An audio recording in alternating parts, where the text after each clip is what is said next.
Hello guys, it's Black Chan, and this is probably the 7th, 60th, 50th, whatever time I'm trying to do this. I keep forgetting information or skipping stuff, and so I just want to try one more time here.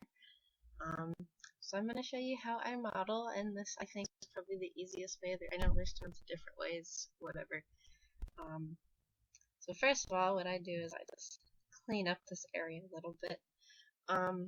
Before you really use Blender, you need to know how to navigate it, because that's probably one of the biggest reasons why people can't use Blender. It's just a little different in navigating because it's a 3D space, not a two-dimensional one. So first of all, it depends on the version you got. I have version 2.0, and I know in like 1.4 or whatever, that's what I used to have, it was set up differently, but there's two main things that you want to make sure you have set up before you even begin. So you're going to go to File, and you're going to go to User Preferences. You're going to get this big old window of stuff. You're going to want to go to Interface first of all, and you want to turn on something called Auto Perspective.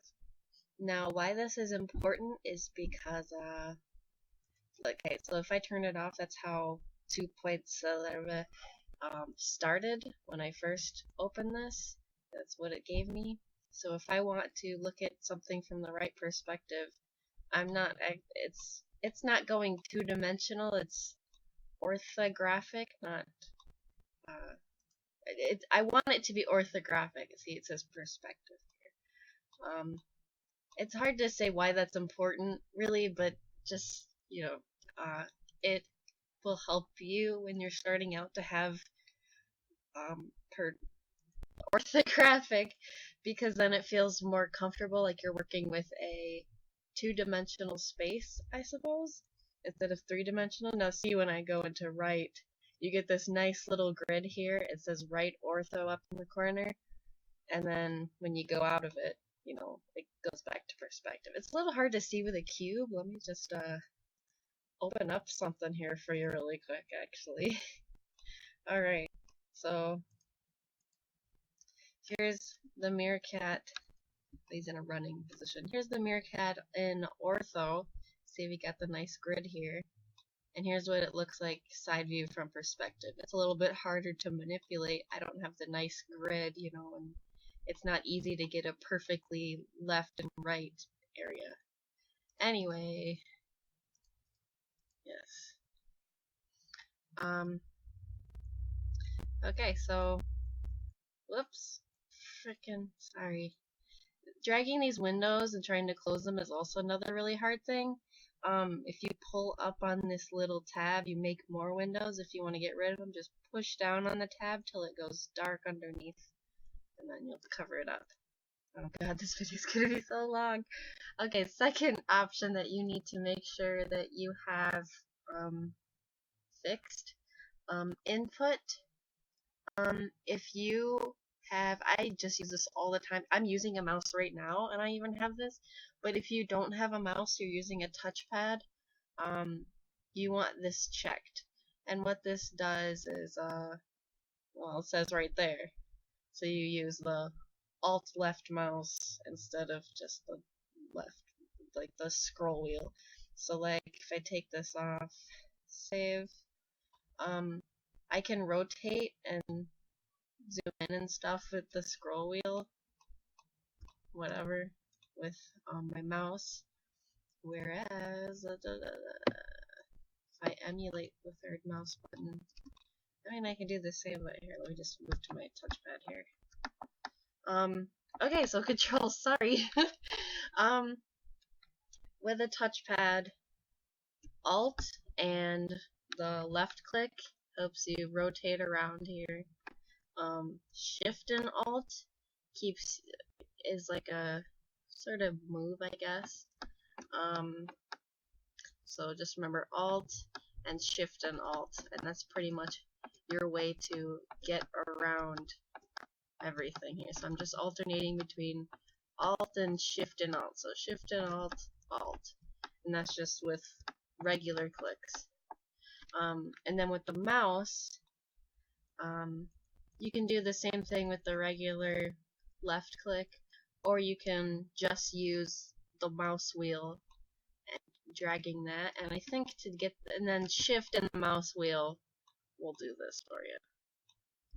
We'll do what Shift and Alt does for this.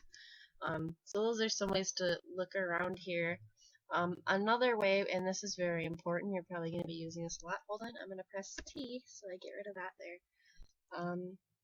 You have here down here where it says views, you have all of these here. So left, say we get the nice orthographic view, right, bottom, front, top, whatever. This is upside down. So yeah, that's just your way of kind of navigating around this 3D space here. So now we can actually get started. Whoa! So I know a lot of people who like to delete this object and start with something else, like a plane or a circle or whatever people use, a monkey, I don't know. I just start with the cube. I think it works out for me. It's all about what you want to do, honestly. If starting with a icosphere, this thing helps you, then hey, go for it. It's all about what you want. So first, this is object mode, and what object mode does is just manipulates the entire object. I can't like stretch the cube or anything in this mode. This is just strictly for moving this thing around.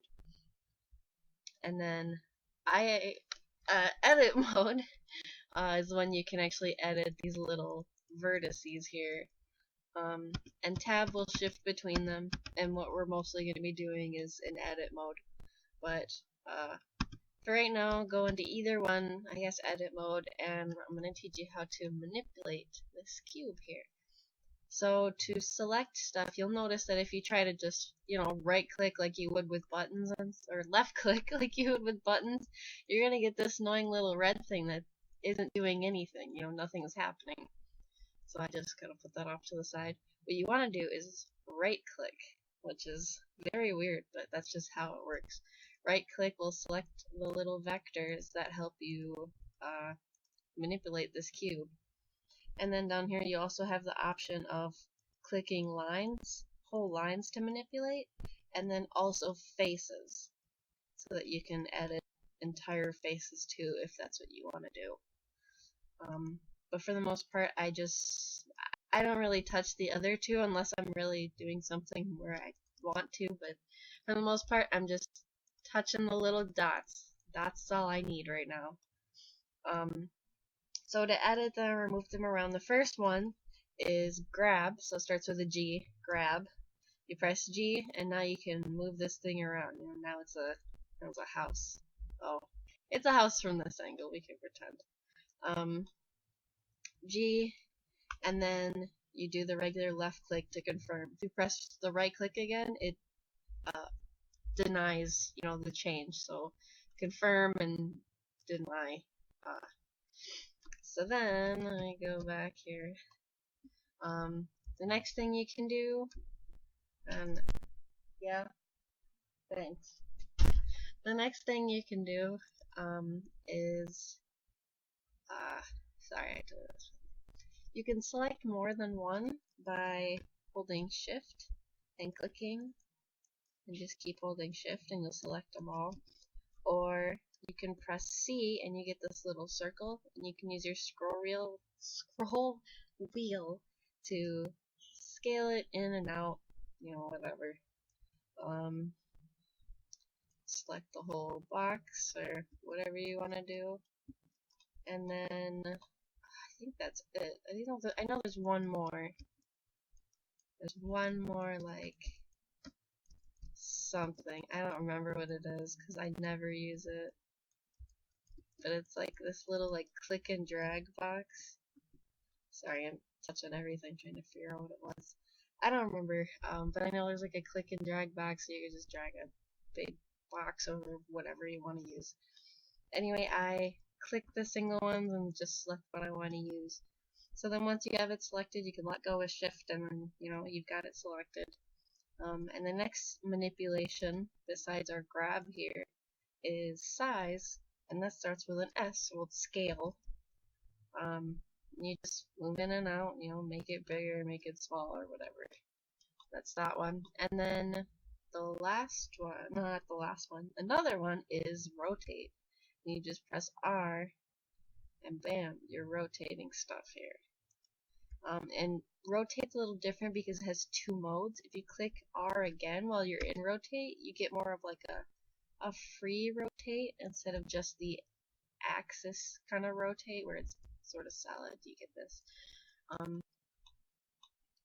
And then the second to last one here is extrude. It's E, and it helps you add onto your square, and get more sides here. Now, another thing that you might need, let's say, sorry, my bad. Two last things, to go here. Sorry, get out of here. Get out of here, Windows. So the last couple things is, last thing I showed you is how to extrude, if I can properly remember. So now let's say like you extruded and you don't want it, but you can't undo or something. I don't know. So if you just want to delete something, and there's a couple different ways to delete. So just try each one and see if it gets the exact effect you're looking for. So all you should do is just select what you want to delete, press X, and then you can delete by vertices, edges, faces, only edges and faces, or only faces. I don't know how only faces is different from faces. But I don't know. Whatever. I've never used only faces or only edges and faces, just these top three. So if you delete by vertices, it also deletes the relationship between like this vertice and this vertice. So that's why when you delete the vertices here, it's completely gone because the relationship between them is gone. The vertices are what makes up your shape, so each vertice has a relationship, and when you delete one, you delete the relationship. It's gone. We're broken up now. So you press X again. If you delete by edges, you're only deleting the relationship between the selected vertices instead of the relationship between the entire vertice and all of its relationships. So that's why we get these kind of like table legs here. Let me undo here. And then the last one is the faces, and you just delete this entire selected face. It's gone now. So when you're deleting, think about that and what you want to do. I hardly ever delete just edges. I'm usually just deleting vertices or faces. But again, like I said, it's up to you. And then the last thing, which is a very important one, and there's actually two different ways to do this, is cutting the object. So let's say you wanted to cut this thing in half. So you can use the knife tool, which you just press K and you go into this little knife mode, and it does say at the bottom of the screen like what it does and different settings for it. If you want to cut this in half, if you hold Control, you snap to the middle of each edge. So you can press that and then just sorry if I can left click. Sorry, you left click and then press space to confirm it, and then boom, look at that beautiful line. You can also do something called cut through, which is toggled on with Z when you're in the little knife mode. Sorry, it's kind of scary. So let's say I go into the right, and so if I just cut this normally, like I wanted to cut this in half or whatever, and I just do the knife mode and I cut through, Well, look, it didn't even cut through, it just cut on this side. What the heck is that about? So then what you do is we go back into this, press Z to toggle on the cut through, do this again, confirm it, and whoa, we just cut through the whole thing. Beautiful. There's also a faster way to do that. I wouldn't recommend using cut through for something like this. Also, you kind of have to be careful with the cut through, because if you just go willy-nilly here, you see it just kind of cuts through everything, which kind of looks cool, but I mean, again, it's totally up to you and what you want to use. But if you just really quickly want to cut through this whole thing and don't want to go through having to deal with this knife, you use a loop cut, which is Control R, and you don't have to hold, you just press it once, Control R, and then you get this pink line, which will go through each face, tries to cut each face in half.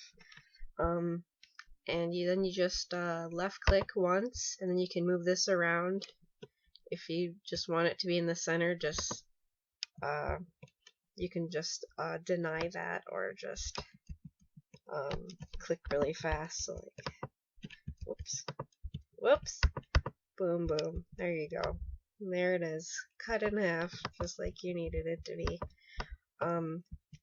So yeah, I always use Control R when I'm cutting stuff in half, and you will do that quite often when you're making things. So I think that's pretty much it for just basic controls of how to use Blender here, and for the things that you're going to be learning to do.